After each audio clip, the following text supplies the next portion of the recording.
Nagpapasalamat ako kay Lord kasi ikaw yung tanging taong binigay niya sa akin nung araw na dinasal ko sa kanya yung taong para sa akin.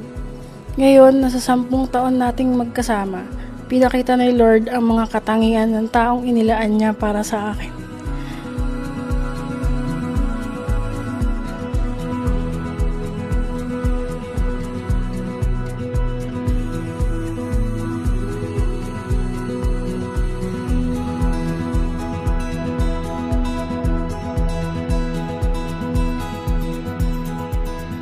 Binigyan niya ako ng isang bodyguard na kaya akong protektahan sa kahit anong panganib.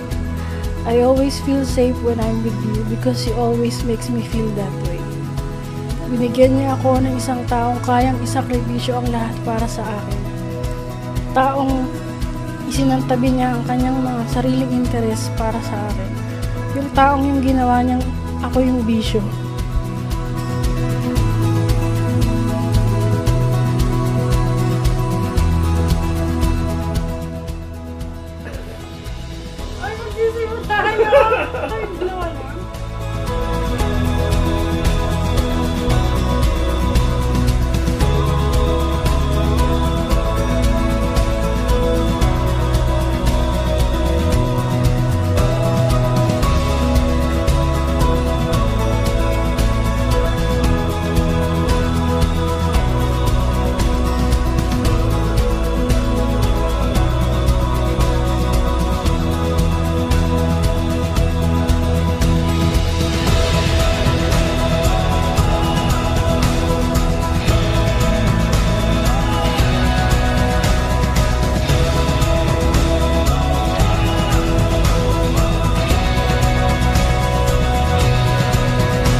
Binigyan niya ako ng taong kayang makinig sa lahat ng aking sasabihin at kayang tanggapin ito maganda man o hindi.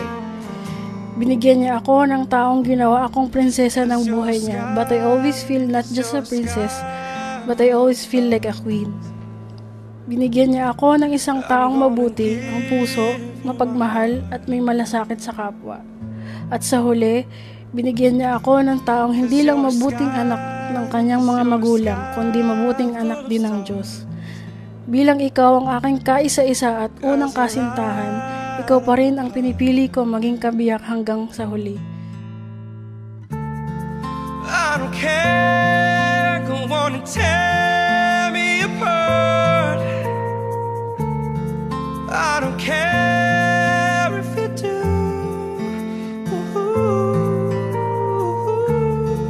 Cause in a sky full of stars, I think I saw you.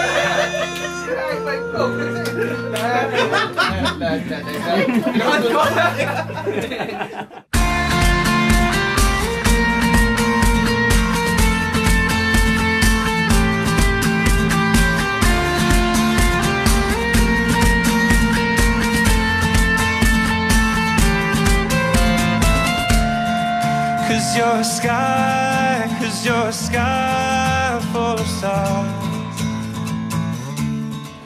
Ping, nakaka-surprise. Salamat. Hindi lang dahil sa regalo, kundi sa love. Thank you. I love you. I'm gonna give you my heart. Hi Ping, you know that I always love you. Sinabi ko naman ng una pa ata, ikaw yung babaeng nagbago ng buhay ko.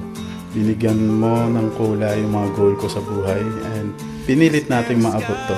And dahil din sa'yo, kaya naabot ko naman lahat ng to. Kaya nandito rin ako sa estado ko ngayon. Mahal na mahal kita kahit saan tayo abutin, kahit sa kabilang buhay. And hindi kita bibitawan. Sana huwag mo rin akong bitawan. Maraming salamat sa lahat. Mahal na mahal kita.